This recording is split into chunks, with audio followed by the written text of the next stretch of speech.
Hi friends, മേര YouTube ചാനലിലേക്ക് എല്ലാവർക്കും സ്വാഗതം. ഞാനിന്നൊക്കെ ഉണ്ടാക്കാൻ പോകുന്നത് ഫ്രൈഡ് റൈസാണ്.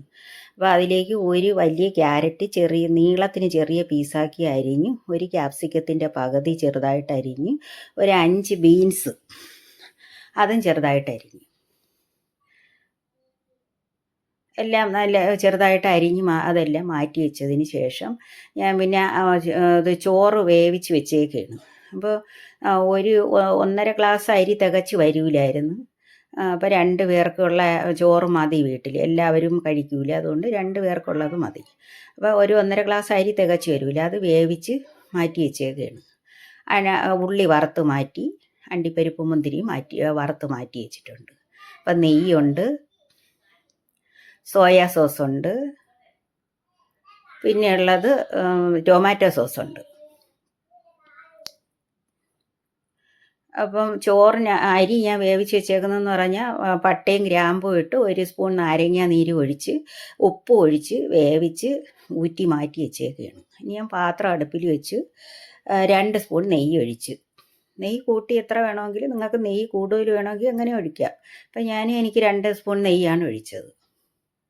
അത് നെയ്യെല്ലാം നല്ലപോലെ ചൂടായി വന്നതിന് ശേഷമാണ് ഒരു ക്യാരറ്റ് ഞാൻ ചെറിയ പീസാക്കി നീളത്തിന് അരിഞ്ഞ് വെച്ച്, കനം കുറച്ചരിഞ്ഞ്.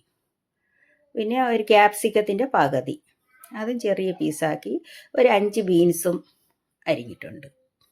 അപ്പോൾ ഇതിനകത്ത് ഉപ്പ് ചേർക്കണം. അപ്പോൾ എൻ്റെ കല്ലുപ്പാണുള്ളത്, അതിന് ഞാൻ കലക്കി അതിൻ്റെ നീരാണ് ഒഴിക്കുന്നത്. അപ്പോൾ അതെല്ലാം ഒന്ന് ഒഴിച്ച് ഇളക്കിയതിന് ശേഷം അടച്ച് വെച്ച് ഒരു സ്വല്പ നേരം കഴിഞ്ഞ് തുറന്ന് നോക്കിയപ്പോൾ എല്ലാം വെന്തിരിക്കുകയാണ്. വെന്തിട്ടുണ്ട്, അത്രയ്ക്കുള്ള വേവേ ഉള്ളൂ. അപ്പോൾ ഇതിനകത്തോട്ട് ഞാൻ ഇനി ഒഴിക്കുന്ന ഒരു ചെറിയ ടീസ്പൂണിന് 1/2 ടീസ്പൂൺ സോയാ സോസാണ് ഒഴിക്കുന്നത്.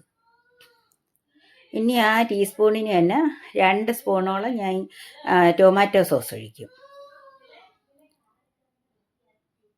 ടൊമാറ്റോ സോസ് ഒരു 2 സ്പൂൺ ഒഴിച്ച് ഇതെല്ലാം ഒന്ന് നന്നായിട്ടൊന്ന് ഇതുമായിട്ട് യോജിച്ച് വരണം. നല്ലപോലെ ഒന്ന് ഇളക്കണം. ഫ്ലെയിം കുറച്ച് വെച്ച് വേണം ഇളക്കാൻ.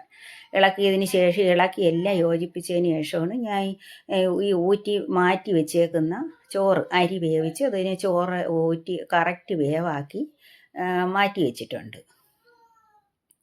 അത് ഞാൻ ഇതിനകത്തോട്ട് ഇടണം. അപ്പോൾ എല്ലാം നല്ല കറക്റ്റ് പരുവത്തിന് വെന്തിട്ടുണ്ട്. അപ്പോൾ ചെറിയ ചൂടോടുകൂടി ഞാനങ്ങ് ഊറ്റി വെച്ചിട്ട് അടച്ച് വെച്ചപ്പം ആ ചൂടിലിരുന്ന് നന്നായിട്ട് നമ്മൾ കറക്റ്റ് പരുവത്തിന് വെന്ത് വന്നിട്ടുണ്ട്.